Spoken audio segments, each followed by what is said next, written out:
thing I'll say about Ashton Jeanty that I don't like is that a lot of people are detracting from Ashton Jeanty to put up Travis Hunter.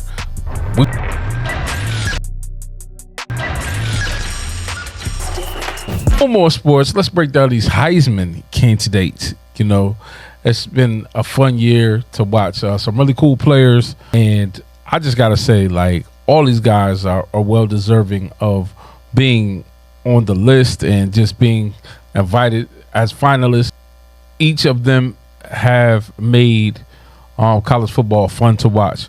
You know, Cam Scatterboo, who is not a finalist, I think he really did something special this year, and the only reason a lot of people didn't know about it is because Arizona State, one, they didn't expect a lot of Arizona State. A lot of their games weren't really like publicized. Like, I think they had a lot of late games, and just because of that, you know, somebody like a Cam Scatterboo kind of had to wait until the championship game to really show what he could do, which was comparable to Ashton Jeanty. I'm not going to say it's the same, because a lot of people have been out there saying it's the same thing, and it's not, but comparable. He's a great running back.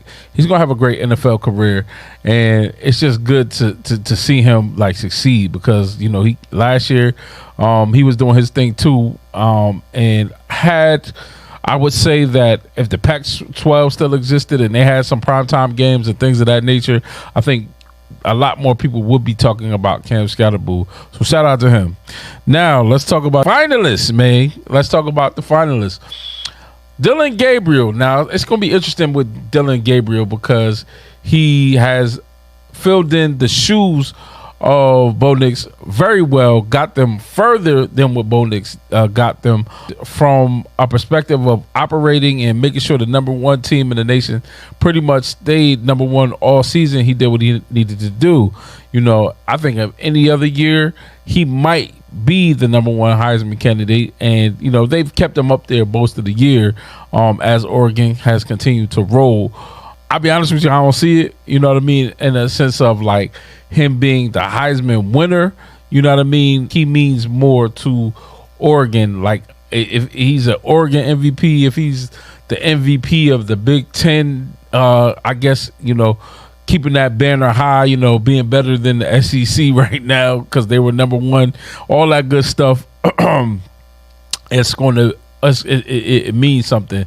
And, you know, whoever the winner of the Ohio State game is, I believe that either they're going to get a rematch with either Ohio State or something. So if he beats another team and he does it with even more precision and things of that nature, that's going to be something to see.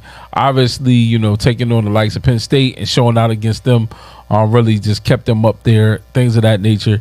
But, you know what I mean? I think that he's number 4 for a reason.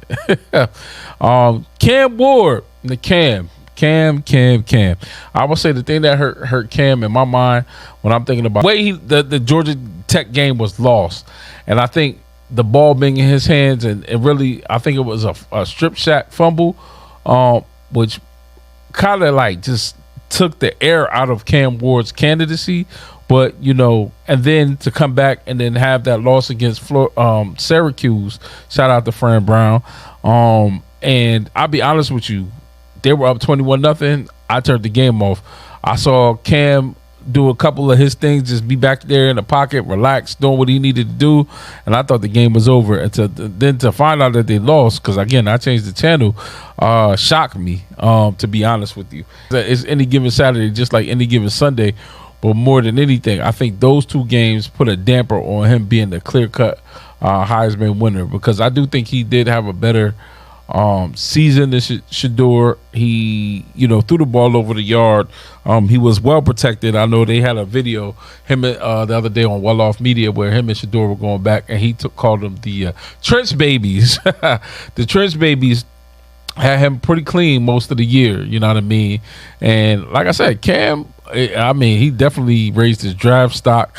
You know, he might mess around and be the number 1 pick. Don't get me wrong. You know, I know a lot of people, you know, for all the things that they say about Shedeur, but, you know, Coach Prime is going to play them games and try to get his son to the team that he thinks is the best fit for him. And if the Raiders don't have that number one pick, or the Raiders just might say, we might just like Cam Ward better because he's been that good this season, and they definitely need a quarterback. So Cam Ward obviously is my number 3. That number 2 is Ashton Jeanty.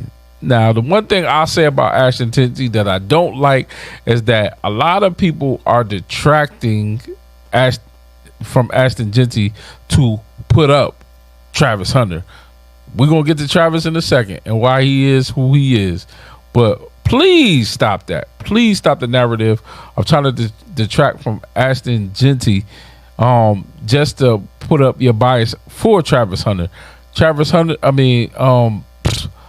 Ashton Jeanty is like that. His lateral quickness, the way he moves, the way he runs the ball, he reminds me of like beast mode and maybe a little bit of Marshall Faulk, because the way he bounces, the way he moves off tackles, he's going to be really, really special at the next level. But he's done it consistently all year. A lot of people, Boise State this and Boise State that, but Boise State got Dirk Cutter. Dirk Cutter was an NFL head coach. A lot of people forgot that. He was actually the head coach at Arizona State at a point in time, and then he either got hired as an offensive coordinator and then did some years in the league, or maybe got fired but elevated to the offensive side of the ball in the NFL. So he's got a lot of experience. I think Boise State is moving up to the Big 12. The Pac-12. I apologize. The Pac-12, the Pac-8, or whatever you want to call it. Boise State hasn't been a slouch for some time. They've had some down years, but they haven't been a slouch for some time. And to say that way, shape, or form is kind of ridiculous. So for that, all the things that is included in that, you know what I mean? Ashton Jeanty isn't a step down to Travis Hunter. I just think that Travis Hunter does that much more, you know what I mean? Which is why he's the clear-cut Heisman favorite, why I believe he should win. I know they had the little meme on Pat McAfee show with the duck saying, stats and the stat. That was cute, but meaningful snaps are, you know what I mean? I mean, when you look at Travis Hunter and you think of the 93 record and how many teams really threw at him, and how many teams almost paid for throwing at him, and how locked in he was on defense, you know what I mean? How he had over 1,000 yards receiving, how he showed up at every game. I would say the only game that I would say maybe you could take a little something away from him was the Nebraska game, because he did score the touchdown in a garbage time, but then all the starters were in. Colorado was still trying to get in the end zone and things of that nature. So you take the Nebraska game away from him on receiving, but then you got to go to the other side of the ball and see what he did on defense.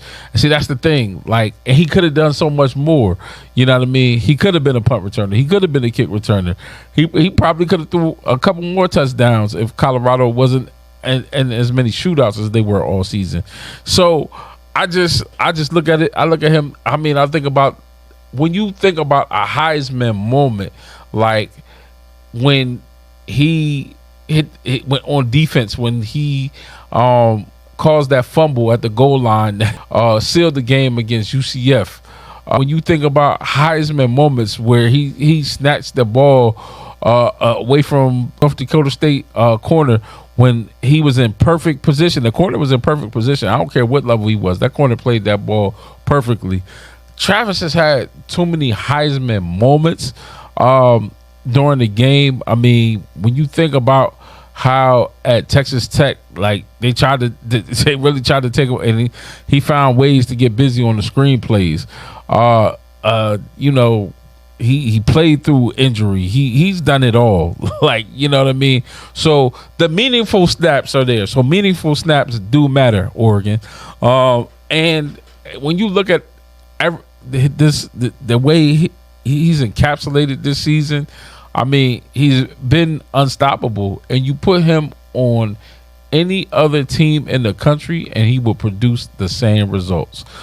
This is no shade at Ashton Jeanty, Cam Ward, or Dillon Gabriel, but Travis Hunter is the Heisman favorite, and he should walk away with that trophy.